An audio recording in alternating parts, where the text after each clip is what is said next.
کسی نے آواز دی کہ کوئی ابو بکر کو آواز دے کہ کفار مکہ نبی صلی اللہ علیہ وسلم کو مار رہے ہیں۔ بسم اللہ الرحمن الرحیم، لاکھوں کروڑوں درود و سلام نبی کریم صلی اللہ علیہ وآلہ وسلم پر۔ دیکھتی آنکھوں سنتے کانوں، اسلام قرآن منان کی جانب سے آپ کا دوست عبد المنان۔ ایک صدا دینے والے نے آواز دی کہ کوئی ابو بکر کو آواز دو کہ کفار مکہ والے نبی محمد صلی اللہ علیہ وآلہ وسلم کو مار رہے ہیں۔ حضرت علی رضی اللہ تعالیٰ عنہ کہتے ہیں کہ میرے کانوں نے یہ آواز سنی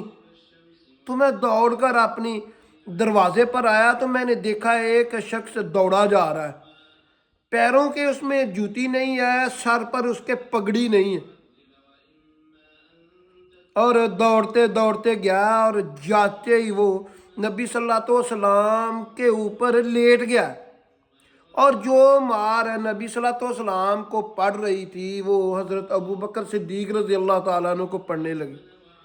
اور اس قدر انہوں نے مارا کہ کسی نے کہا اگر حضرت ابو بکر صدیق کی ڈیتھ ہو گئی تو جو تجارتی معاملہ ہے تمہارا وہ ڈسٹرب ہو جائے گا، وہ خطرے میں پڑ جائے گا اور وہ بدلہ بھی لیں گے۔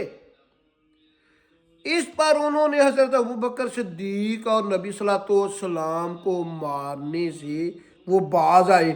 اور حضرت ابو بکر صدیق بے ہوش ہو گئے تھے نبی صلی اللہ علیہ وسلم کے اوپر،